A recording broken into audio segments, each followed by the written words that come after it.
तो हेलो दोस्तों, स्वागत है आपके अपने चैनल पाठशाला वाई कैरियर क्राफ्ट पे। तो आज के वीडियो में हम लोग देखेंगे स्वपोषी और परपोषी। जैसा कि आपने थंबनेल में देख चुके हैं कि स्वपोषी और परपोषी। स्वपोषी या परपोषी से आपसे 2 नंबर का क्वेश्चन पूछती है बिहार बोर्ड क्लास 10 के लिए। ये जो हम लोग क्लास कर रहे हैं मेन रूप से यदि देखा जाए तो किसके लिए है? क्लास 10 के लिए है। 8 9th के भी लिए चल सकता है, लेकिन मेन रूप से यदि देखा जाए तो किन के लिए है? क्लास 10 के लिए। क्या पढ़ेंगे इस वीडियो में? हम लोग वही चीज़ पढ़ेंगे जो एग्जाम में पूछा जाता है, जिस तरह से एग्जाम में पूछा जाते हैं। ऑप्शन तुमसे क्वेश्चन पूछती है क्या कि आप स्वपोषण और परपोषण में अंतर बताइए, या स्वपोषी और परपोषी क्या है इसके बारे में आप विश्लेषण करें। ये क्वेश्चन आपसे बनाती है और इसी के बारे में हम लोग देखेंगे। चलिए ज़्यादा बिना देरी किए हुए चलते हैं।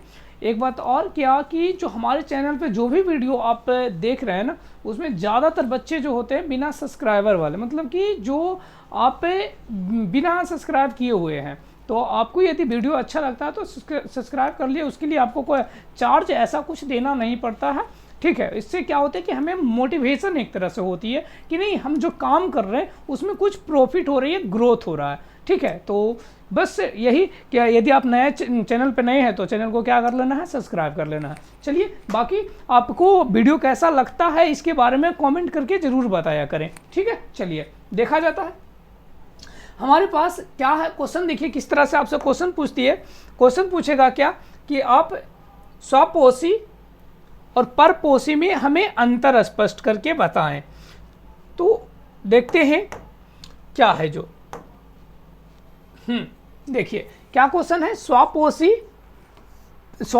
पोषण और विषम पोषी पोषण में अंतर लिखे, या उसी क्वेश्चन को पूछती है स्वपोषण और परपोषण को परिभाषित करें। इस तरह से क्वेश्चन आपसे पूछी जाती है। स्वपोषी होता क्या है? बचपन में सब पढ़े, अभी भी सबको पता होगा ये सब क्वेश्चन किसी को बताने लायक नहीं है ना, सबको पता है ये सब क्वेश्चन के आंसर।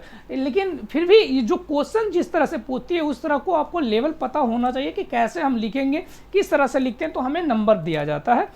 चेक करने वाला कैसे नंबर देता है जो, ठीक है। तो देखिए सबसे पहले हमें क्या पता चलती है? स्वपोषी पोषण या ऑटोट्रॉफिक न्यूट्रिशन के नाम से जानते हैं। ऑटोट्रॉफिक न्यूट्रिशन जो होती है, जो ऑटोट्रॉफिक होती है वो 2 शब्दों से मिलकर बना हुआ रहता है। जो ऑटोट्रॉफ से वो 2 शब्द से मिला हुआ है, देखो है ना। Auto plus troughs. ऑटो का अर्थ जो होता है वो क्या होती है? स्वयं होता है। स्वयं मतलब खुद होता है। और ट्रॉफ्स का मतलब क्या होती है? तो पोषण होता है। मतलब जो स्वयं पोषण करे, जो खुद पोषण कर ले, उसे हम लोग क्या बोल देते हैं? स्वपोषण कहते हैं। या सिंपल सी भाषा में बोलना चाहे कि जो भोजन के लिए किसी दूसरे जंतु पर या किसी दूसरे जीव जंतुओं पर निर्भर न रहता हो, तब हम उसे क्या बोलते हैं कि यह स्वपोषी जीव है ना। जैसे कि हरे पेड़ पौधे और शैवाल, ये 2 चीज ऐसे हैं जो क्या करता है? वो स्वपोषी होती है। चलिए, तो वही चीज जैसे कि देखिए हमारे पास दिखाई पड़ रहा कि ये एक पौधा है, और पौधा जो है जो क्या कर रहा है? स्वपोषण कर रहा है ना। देखिए ऊपर से सूर्य की प्रकाश आ रही है, सूर्य की प्रकाश को ये ग्रहण कर रहा है, ग्रहण करके ये क्या करेगा? भोजन करेगा। अच्छा, और इसके लिए आवश्यकता क्या क्या चीज है? जो देखो, सूर्य की प्रकाश की आवश्यकता पड़ती है स्वपोषण के लिए।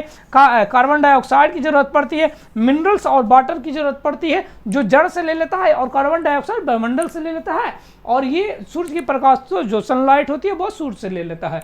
और ये जो छोड़ती है वो पता होगा आपको कि क्या छोड़ता है? ऑक्सीजन छोड़ता है। तो मेन रूप से स्वपोषी जो जीव होते हैं वो 2 ही हैं मेन रूप से। यदि देखा जाए आप लोग के हिसाब से यदि देखा जाए तो वो कौन होते हैं? शैवाल होते हैं और हरे पेड़ पौधे। हरे पेड़ पौधे जितने भी हैं सब के सब क्या है? एक प्रकार का तो स्वपोषी जीव है। सर जी ठीक है, बहुत बढ़िया, समझ में आ गया। कहा क्या? परिभाषा देखिए, परिभाषा क्या कहता है? जो देखो कहता है वैसे पोषण जिसमें जीव भोजन के लिए किसी दूसरे पर निर्भर नहीं होती है, या भोजन के लिए स्वयं पर निर्भर होती है, तो उसे हम लोग क्या बोलते हैं? स्वपोषी पोषण कहते हैं, या ऑटोट्रॉफ न्यूट्रिशन के नाम से जानते हैं।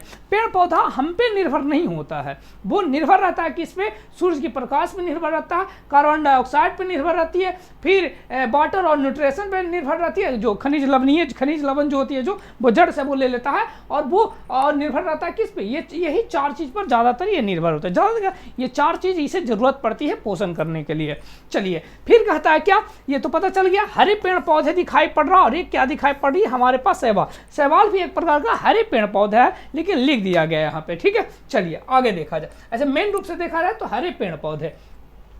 फिर कहता है पर पोषण। पर पोषण में क्या कहता है कि पर पोषण क्या किसे कहेंगे, वैसे जीव जो क्या हो, किसी भोजन के लिए किसी दूसरे जंतु पर निर्भर हो, जैसे कि मानव हम लोग क्या करते हैं, पेड़ पौधा पर निर्भर रहना पड़ता है हम लोग के लिए। यदि धान चावल न उपजे हमारे पास, यदि मान लिया जाए कि क्या कह सकते, गेहूं न उपजे हमारे पास, फल न दे, जो सब्जियां ना उपजे, तो क्या ये सब के सब पेड़ पौधा से उत्पन्न होती है। यदि वो सब ना हो तो हम जीवित नहीं रह सकते। मांस है किसी दूसरे पर निर्भर, अंडे खा रहे हैं हम किसी दूसरे पर निर्भर रहना पड़ता, दूध खा रहे हैं हम किसी दूसरे पर निर्भर रहना पड़ता है।